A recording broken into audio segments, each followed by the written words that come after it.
ನೀವು ಯಾವಾಗ ನಿಮ್ಮ ಬಿ ಪಿ ಇನ್ಸ್ಟ್ರೂಮೆಂಟ್ ನಿಮ್ಮ ಮನೆಯಲ್ಲಿ ತಂದು ಇಟ್ಕೊಂಡು ನೀವೇ ಮಾನಿಟರ್ ಮಾಡ್ಕೊಳಕ್ ಹೋಗ್ತೀರಾ, ಬಿ ಪಿನ ನಿಮ್ಮ ಮನೆಗೆ ತಂದು ಇಟ್ಕೊಂಡಂಗೆ. ಒಂದೇ ಸರಿ ಕಂಟಿನ್ಯೂಸ್ ಆಗಿ ಮಲ್ಟಿ ಟೈಮ್ಸ್ ನೀವು ಬಿ ಪಿ ಚೆಕ್ ಮಾಡ್ತಾ ಹೋದ್ರೆ ಆ ಒಂದು ಇನ್ಸ್ಟ್ರೂಮೆಂಟ್ ಅಲ್ಲಿ ಪವರು ಸಹ ವೇರಿಯೇಷನ್ ಆಗುತ್ತೆ, ಪವರ್ ಕಡಿಮೆ ಆಗ್ತಾ ಹೋಗುತ್ತೆ, ನಿಮಗೆ ತೋರಿಸೋ ರೀಡಿಂಗು ಸಹ ವೇರಿಯೇಷನ್ ಆಗೋ ಚಾನ್ಸಸ್ ಇರುತ್ತೆ. ಒಳಗೆ ಹೋಗಿದ ತಕ್ಷಣ ನೀವು ಡಾಕ್ಟರ್ನ ಹೆಂಗೆ ನೋಡ್ತೀರಾ ಅಂದರೆ ಹುಲಿ ನೋಡ್ದಂಗೆ ನೋಡ್ತೀರಾ. ಹಾಗಾದರೆ ಈಗ ಬಿ ಪಿ ಇದ್ದಾಗ ನಾವು ಯಾವ್ಯಾವ ಆಹಾರಗಳನ್ನು ತ್ಯಜಿಸಬೇಕು, ಯಾವ ಆಹಾರ ಸೇವಿಸಬೇಕು. ನಮಸ್ಕಾರ, ಇವತ್ತು ನಾವು ಬಿ ಪಿ ಬಗ್ಗೆ ಮಾತಾಡೋಣ.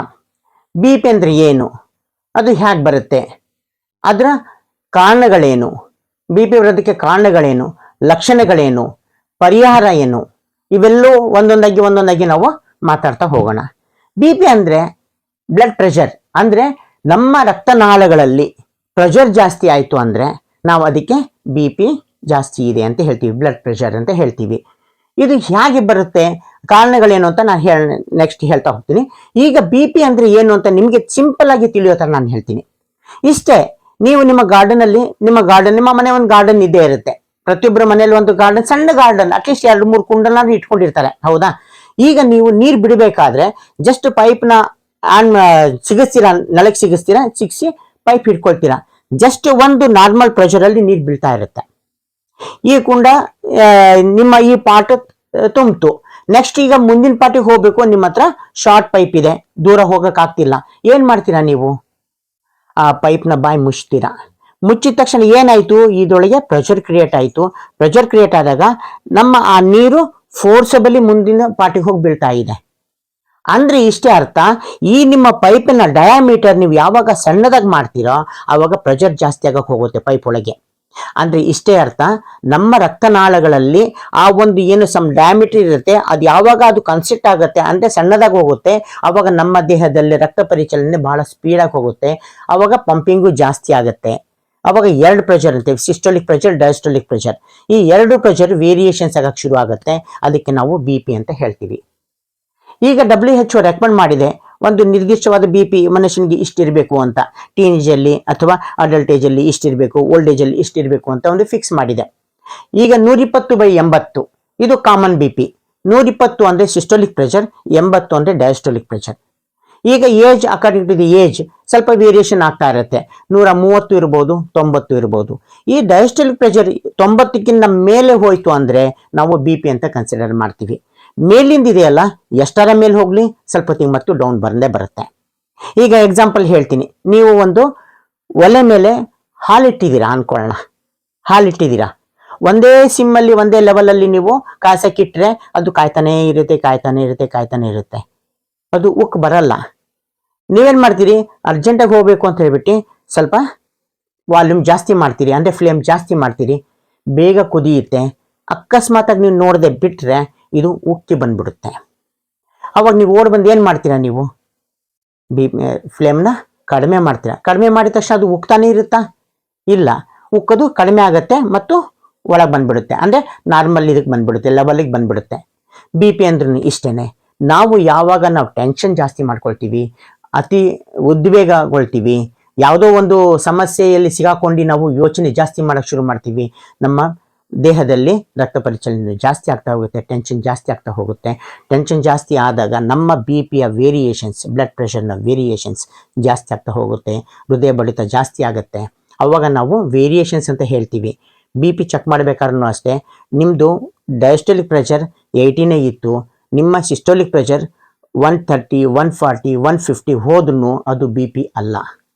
ಸ್ವಲ್ಪ ಹೊತ್ತು ಕೂಲಾಗಿ ಕೂತ್ಕೊಂಡ್ರೆ ಅದು ಕೆಳಗೆ ಬಂದ್ಬಿಡುತ್ತೆ ಮತ್ತು ನಾರ್ಮಲಿಗೆ ಬಂದ್ಬಿಡುತ್ತೆ. ನೀವು ತಟಸ್ಥವಾಗಿ ಸುಮ್ಮನೆ ಆರಾಮಾಗಿ 1-2 ನಿಮಿಷ ಏನು ಮಾತಾಡಿಲ್ದಂಗೆ, ಏನು ಥಿಂಕ್ ಮಾಡಿಲ್ದಂಗೆ 5 ನಿಮಿಷ ಕೂತ್ಕೊಂಡು ಮತ್ತೆ ಚೆಕ್ ಮಾಡಿದ್ರೆ 100% ನಿಮ್ಮದು ನಾರ್ಮಲ್ ಬಂದಿರುತ್ತೆ. ಕೆಲವರು ಏನು ಮಾಡ್ತಾರೆ, ಬಿ ಪಿ ಯಾವಾಗ 130, 140, 150 ಹೋಯ್ತು, ನನಗೆ ಬಿ ಪಿ ಇದೆ ಅಂತ ಅನ್ಕೊಂಡ್ಬಿಡ್ತಾರೆ. ಇದು ಇನ್ನೊಂದು ಹೇಳ್ತೀನಿ, ಇದು ಮಿತ್ಸ್ ಏನಿದೆ ಅಂದರೆ, ನೀವು ಯಾವಾಗ ನಿಮ್ಮ ಬಿ ಪಿ ಇನ್ಸ್ಟ್ರೂಮೆಂಟ್ ನಿಮ್ಮ ಮನೆಯಲ್ಲಿ ತಂದು ಇಟ್ಕೊಂಡು ನೀವೇ ಮಾನಿಟರ್ ಮಾಡ್ಕೊಳಕ್ಕೆ ಹೋಗ್ತೀರಾ, ಬಿ ಪಿನ ನಿಮ್ಮ ಮನೆಗೆ ತಂದು ಇಟ್ಕೊಂಡಂಗೆ. ಬಿ ಪಿ ಅನ್ನೋ ಒಂದು, ಬ್ಲಡ್ ಪ್ರೆಷರ್ ಅನ್ನೋ ಒಂದು ಕಾಯಿಲೆ ಅಲ್ಲ, ಇದು ಒಂದು ಮಾಡಿಫಿಕೇಶನ್ ಅಷ್ಟೇ. ಬ್ಲಡ್ ಪ್ರೆಷರ್ನ ನೀವು ಅಂದರೆ ಬಿ ಪಿ ಪೇಷಂಟ್ ಆಗೋಗ್ಬಿಡ್ತೀರಾ ನೀವು. ನಿಮ್ಮ ಮನೆಗೆ ಇನ್ಸ್ಟ್ರೂಮೆಂಟ್ ತಗೊಂಬಂದು ಇಟ್ಕೊಂಡ್ರೆ ಮನೆಯಲ್ಲಿ ಬಿ ಪಿ ಇಟ್ಕೊಂಡಂಗೆ. ಇದು ನಿಮಗೆ ಬೇಕಾ? ದಯವಿಟ್ಟು ನಾನು ಹೇಳೋದಿಷ್ಟೇ, ಬಿ ಪಿ ಇನ್ಸ್ಟ್ರೂಮೆಂಟ್ ನೆಸೆಸರಿ ಇದೆ, ನೀಡ್ ಇದೆ. ಯಾವಾಗ ಬೆಡ್ ರಿಟರ್ನ್ ಪೇಷಂಟ್ ಯಾರು ಮನೇಲಿ ಇರ್ತಾರಲ್ಲ ಅವರಿಗೆ ರೆಗ್ಯುಲರಾಗಿ ನಾವು ಕರ್ಕೊಂಡೋಗಿ ಆ ಡಾಕ್ಟರ್ ಹತ್ರ ಹೋಗಿ ತೋರಿಸ್ಕೊಂಬರೋಕ್ಕಾಗಲ್ಲ. ಹಾಗಾಗಿ ಮಾನಿಟರ್ ಮಾಡೋದಕ್ಕಷ್ಟೇ ನಮಗೆ ಬೇಕಾಗಿರುತ್ತೆ, ಓನ್ಲಿ ಸರ್ಟನ್ ಪೀರಿಯಡಲ್ಲಿ ಮಾತ್ರ. ಅವ್ರಿಗಂತ ತಂದಿರ್ತೀವಿ, ನಾವು ಬಿ ಪಿ ತೊಗೊಂಡ್ಬಿಡ್ತೀವಿ, ಅವ್ರಿಗೆ ನೋಡ್ತೀವಿ. ನೋಡಾದ್ಮೇಲೆ ಅವ್ರದ್ದೊಂದು ಇರುತ್ತೆ, ನೋಟ್ ಮಾಡಬೇಕು ಡೈಲಿ, ಬೆಳಗ್ಗೆ ಒಂದ್ಸರಿ ಸಂಜೆ ಒಂದ್ಸರಿ ನೋಟ್ ಮಾಡಕ್ಕೆ ಡಾಕ್ಟರ್ ಹೇಳಿರ್ತಾರೆ, ನೀವು ನೋಟ್ ಮಾಡ್ತಿರ್ತೀರಾ. ಬರೀ ಅವ್ರದ್ದು ನೋಟ್ ಮಾಡಲ್ಲ, ನೀವು ನಿಮ್ಮ ಮನೆಯವ್ರದ್ದು ಎಲ್ಲರದ್ದು ನೋಡಕ್ಕೆ ಶುರು ಮಾಡ್ತೀರಾ. ಬಾ ಇಲ್ಲಿ ನಾನು ನಿಂದು ಒಂದ್ಸರಿ ಬಿ ಪಿ ನೋಡ್ತೀನಿ ಅಂತೀರಾ, ಬಿ ಪಿ ಪಟ್ಟಿ ಹಾಕ್ತೀರಾ, ಬಟನ್ ಪ್ರೆಸ್ ಮಾಡ್ತೀರಾ, ಅದು ತೋರಿಸುತ್ತೆ. ಏನೋ ಒಂದು ಟೆನ್ಷನಲ್ಲಿ ಇರ್ತೀರಾ ಅನ್ಕೊಳ್ಳೋಣ, ಸ್ವಲ್ಪ ವೇರಿಯೇಷನ್ಸ್ ಇತ್ತು ಅಂದಿದ ತಕ್ಷಣ ಓ ಬಿ ಪಿ ಇದೆ, ಮೈಂಡಿಗೆ ಸಬ್ಕಾನ್ಷಿಯಸ್ ಮೈಂಡಿಗೆ ಎಂಟ್ರಿ ಆಯಿತು ಬಿ ಪಿ ಇದೆ ಅಂತ. ನೆಕ್ಸ್ಟ್ ಏನು ಮಾಡ್ತೀರಾ, ಇನ್ನೊಬ್ರದ್ದು ನೋಡ್ತೀರಾ, ಅಯ್ಯೋ ನಿನಗೂ ಬಿ ಪಿ ಇದೆಯಾ, ನನಗೇನಾಗುತ್ತೋ ಏನೋ ಹೆದರಿಕೆಯಿಂದ ಟೆನ್ಷನ್ನಿಂದ ಅಲ್ಲೂ ಸ್ವಲ್ಪ ಜಾಸ್ತಿ ಆಗೋಗ್ಬಿಟ್ಟಿರುತ್ತೆ.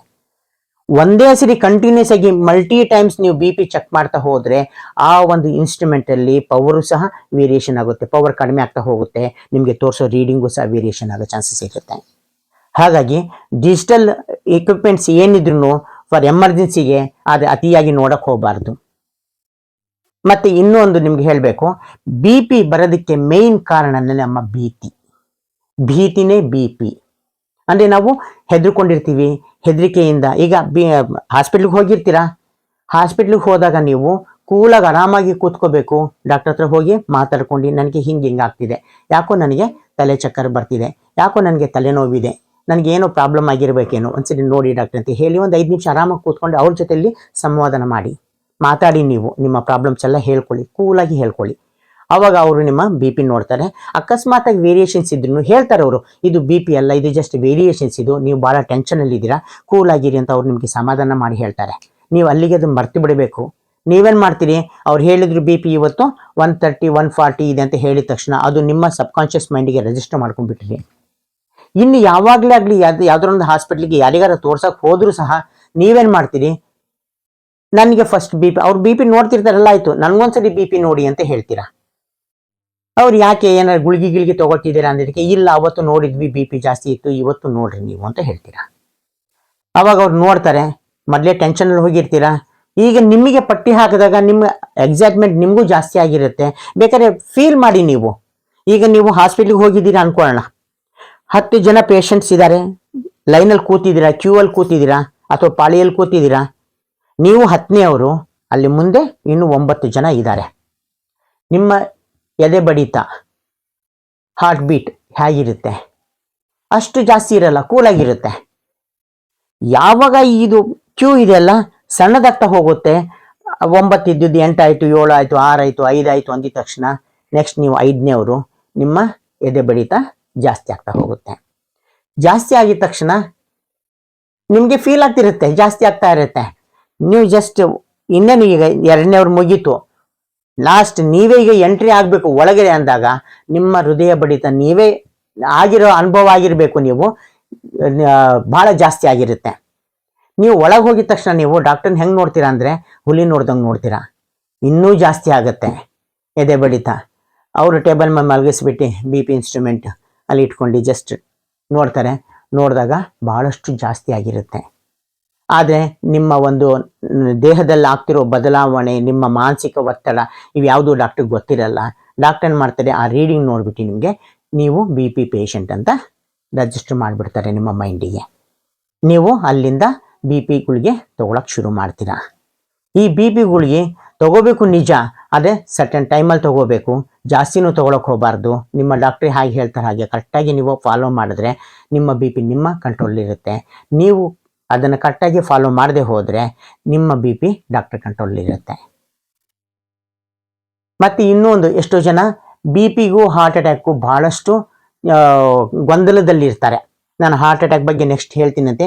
ಇದು ಬಿ ಪಿ ಅಂದರೆ ಇದು ಫಾರ್ ಕಂಟಿನ್ಯೂಸ್ ಪ್ರೋಸೆಸ್, ಇದು ನಡೀತಾನೆ ಇರುತ್ತೆ, ಜೀವನ ಪರ್ಯಂತ ನಡೆಯುತ್ತೆ, ಮ್ಯಾನೇಜಬಲ್. ಹಾರ್ಟ್ ಅಟ್ಯಾಕ್ ಸಡನ್ ಅನ್ಸೆಟ್, ಅದು ಒಂದೇ ಸರಿ ಇದಾಗೋಗ್ಬಿಡುತ್ತೆ. ಅದು ಯಾಕೆ ಬರುತ್ತೆ ಅಂತ ನಾನು ನೆಕ್ಸ್ಟ್ ವಿಡಿಯೋದಲ್ಲಿ ಹೇಳ್ತೀನಂತೆ. ಈಗ ಬಿ ಪಿನ ನಾವು ಹೇಗೆ ಕಂಟ್ರೋಲ್ ಮಾಡ್ಕೋಬೇಕು, ಲಕ್ಷಣಗಳಂತೂ ಹೇಳಿದೆ, ಎಕ್ಸೈಟ್ಮೆಂಟ್ ಆಗಿರುತ್ತೆ. ಕಂಟ್ರೋಲ್ ಹೇಗೆ ಮಾಡ್ಕೋಬೇಕು, ಒಂದು ಮಿತವಾದ ಆಹಾರ, ಟೈಮ್ ಟು ಟೈಮ್ ಕರೆಕ್ಟಾಗಿ ನಾವು ಶೆಡ್ಯೂಲ್ ಮಾಡ್ಕೋಬೇಕು. ಒಂದು ಟೈಮು ಬೆಳಗ್ಗೆ 8 ಗಂಟೆ ಅಷ್ಟರೊಳಗೆ ನಮ್ಮ ಟಿಫನ್ ಆಗಿತ್ತು, 8 8:30 ಟಿಫನ್ ಆಗಬೇಕು. ಮಧ್ಯಾಹ್ನ 1:30 2 ಗಂಟೆ ಒಳಗೆ ನಿಮ್ಮ ಊಟ ಆಗಬೇಕು. ರಾತ್ರಿ 7 ಗಂಟೆ 7:30 ಅಷ್ಟರೊಳಗೆ ನಿಮ್ಮ ಡಿನ್ನರ್ ಆಗಬೇಕು. ಇದನ್ನು ಕರೆಕ್ಟಾಗಿ ನೀವು ಫಾಲೋ ಮಾಡ್ಕೊಂಡು ಸರಿಯಾಗಿ ನೀರು ಕುಡಿತಾ ಆರಾಮಾಗಿ ನಿದ್ದೆ ಮಾಡ್ತಾ ಹೋದರೆ ಬಿ ಪಿ ಕಂಟ್ರೋಲ್ ಆಗುತ್ತೆ. ಜೊತೆಯಲ್ಲಿ ವ್ಯಾಯಾಮ ಬೇಕು. ವ್ಯಾಯಾಮ ಕರೆಕ್ಟಾಗಿ ಮಾಡಿ, ವಾಕಿಂಗ್ ಮಾಡಿ, ಸ್ವಲ್ಪ ವಾರ್ಮಪ್ ಮಾಡಿ, ಕಾರ್ಡಿಯೋ ಎಕ್ಸಸೈಸ್ ಮಾಡಿ, ಒಂದು 30 ನಿಮಿಷ ನೀವು ಎಕ್ಸಸೈಸ್ ಮಾಡಿ, 100% ಸರಿ ಹೋಗುತ್ತೆ. ಆಮೇಲೆ ನೀವು ಯೋಗ ಮಾಡೋದ್ರಿಂದನೂ ಸಹ ನಿಮ್ಮ ಮನಸ್ಸಿಗೆ ನೆಮ್ಮದಿ ಸಿಗುತ್ತೆ. ಬಿ ಪಿ ಎಲ್ಲ ಹತೋಟಿಯಲ್ಲಿ ಇಟ್ಕೋಬೋದು. ಭೀತಿ ಎರಡೂ ನಿಮ್ಮ ಕೈಯಲ್ಲಿದೆ. ಭೀತಿಗೊಂಡ್ರೆ ಬಿ ಪಿ ಜಾಸ್ತಿ ಅಂದರೆ ಭೀತಿ ಜಾಸ್ತಿ. ಇವೆರಡನ್ನ ಕಂಟ್ರೋಲ್ ಮಾಡ್ಕೋಬೇಕು ಅಂದರೆ ನಾವು ಮೆಡಿಟೇಷನ್ ಮಾಡಬೇಕು. ಮೆಡಿಟೇಷನ್ ಏನಿಲ್ಲ, ನಿಮ್ಮ ಶ್ವಾಸದ ಮೇಲೆ ಕಣ್ಣು ಮುಚ್ಕೊಳ್ಳಿ, ಆರಾಮಾಗಿ ಕೂತ್ಕೊಳ್ಳಿ, 2 ಚಿನ್ ಮುದ್ರೆಯಲ್ಲಿ ಇಟ್ಕೊಳ್ರಿ, ಜೋರಾಗಿ ಬ್ರೀದಿಂಗ್ ತೊಗೊಳ್ರಿ. ಆ ಬ್ರೀದಿಂಗ್ ತೊಗೊಂಡಾಗ ಇನ್ಹಲೇಷನ್ ಆ್ಯಂಡ್ ಎಕ್ಸೆಲ್ ಮಾಡಬೇಕಾದ್ರೆ ಕಂಪ್ಲೀಟ್ ಎಲ್ಲ ಗಾಳಿ ಹೊರಗೆ ಹೋಗಬೇಕು. ಇನ್ಹಲೇಷನ್ ಮಾಡಿದ ತಕ್ಷಣ ನಿಮ್ಮ ಆ ಒಂದು ಮೂಮೆಂಟ್ ಇದೆಯಲ್ಲ ಅದನ್ನು ಅಬ್ಸರ್ವ್ ಮಾಡ್ತಾ ಹೋದರೆ ಸಾಕು, ನಿಮಗೆ ಕಾನ್ಸಂಟ್ರೇಷನ್ ಜಾಸ್ತಿ ಆಗ್ತಾ ಹೋಗುತ್ತೆ, ಎಲ್ಲದೂ ಸರಿ ಹೋಗುತ್ತೆ. ಹಾಗಾದರೆ ಈಗ ಬಿ ಪಿ ಇದ್ದಾಗ ನಾವು ಯಾವ್ಯಾವ ಆಹಾರಗಳನ್ನು ತ್ಯಜಿಸಬೇಕು, ಯಾವ ಆಹಾರ ಸೇವಿಸಬೇಕು? ಆಹಾರದಲ್ಲಿ ನಿಮಗೆ ಬಿ ಪಿ ಇದ್ದಾಗ ಡಾಕ್ಟರ್ ಹೇಳ್ತಾರೆ ಉಪ್ಪು ಕಡಿಮೆ ಮಾಡಿ ಅಂತ. ಹಾಗಾಗಿ ಉಪ್ಪನ್ನು ಆದಷ್ಟು ಕಡಿಮೆ ಮಾಡಿ. ಅಷ್ಟೇ ಅಲ್ಲ, ಉಪ್ಪಿನಕಾಯಿ, ಹಾಗೆ ಕರಿದ ಹಪ್ಪಳ, ಫ್ಯಾಟ್ ಕಂಟೆಂಟ್ ಇರುವಂಥ ಪದಾರ್ಥಗಳು ಅಂದರೆ ಕರೆದಿದ್ದಾಗಿರಲಿ, ಫ್ರೈ ಮಾಡಿರುವು ಅತಿಯಾಗಿ ಸೇವಿಸಬೇಡಿ. ಆದಷ್ಟು ನೀರು ಜಾಸ್ತಿ ಬಳಸಿ, ಲಿಕ್ವಿಡ್ ಫುಡ್ ಜಾಸ್ತಿ ತಗೊಳ್ಳಿ. ಸಾಲಿಡ್ ತೊಗೋಬಾರ್ದು ಅಂತಿಲ್ಲ, ತಗೊಳ್ಳಿ, ಆದರೆ ಸ್ವಲ್ಪ ಉಪ್ಪು ಕಡಿಮೆ ಮಾಡ್ಕೊಳ್ಳಿ. ಮತ್ತು ಜೊತೆಯಲ್ಲಿ ಮಿತವಾದ ವ್ಯಾಯಾಮ ಮಸ್ಟ್ ಆ್ಯಂಡ್ ಶುಡ್ ಬೇಕೇ ಬೇಕು. ಹಾಗಾದರೆ ಈಗ ಬಿ ಪಿ ಬರದೇ ಇರೋ ಥರ ನಾವು ಹೇಗೆ ಮೇಂಟೈನ್ ಮಾಡಬೇಕು ಅಂದರೆ, ನೀವು ಪ್ರತಿದಿನ ನಿಮ್ಮ ಆಹಾರದಲ್ಲಿ ಈರುಳ್ಳಿ, ಬೆಳ್ಳುಳ್ಳಿ, ಶುಂಠಿ ಇಂಥ ಪದಾರ್ಥಗಳು ಸ್ವಲ್ಪ ಜಾಸ್ತಿ ಬಳಸೋದ್ರಿಂದ ಇವು ಕೊಲೆಸ್ಟ್ರಾಲ್ನ ಫೈಟ್ ಮಾಡ್ತವೆ, ಕೊಲೆಸ್ಟ್ರಾಲ್ನ ಪ್ರೊಡಕ್ಷನ್ ಕಡಿಮೆ ಮಾಡ್ತವೆ. ಅವೆಲ್ಲವೂ ನಮ್ಮ ದೇಹಕ್ಕೆ ಬೇಕಾಗಿರುವಂಥವು. ಇವನ್ನು ನಾವು ಜಾಸ್ತಿ ಸೇವಿಸ್ತಾ ಹೋದರೆ ಬಿ ಪಿನ ಹತೋಟಿಯಲ್ಲಿ ಇಟ್ಕೋಬೋದು. ಈ ವಿಡಿಯೋ ನಿಮಗೆ ಇಷ್ಟ ಆದರೆ ಲೈಕ್ ಮಾಡಿ, ಶೇರ್ ಮಾಡಿ, ಹಾಗೆ ನಮ್ಮ ಚಾನಲ್ನ ಸಬ್ಸ್ಕ್ರೈಬ್ ಮಾಡಿ. ನಮ್ಮ ಇದೇ ಥರ ಇನ್ನೂ ಅನೇಕ ವಿಡಿಯೋಗಳು ಆದಷ್ಟು ಬೇಗ ನಿಮ್ಮ ಕೈ ಸೇರುತ್ತೆ. ಫಾಲೋ ಮಾಡೋದನ್ನು ಮರಿಬೇಡಿ. Thank you.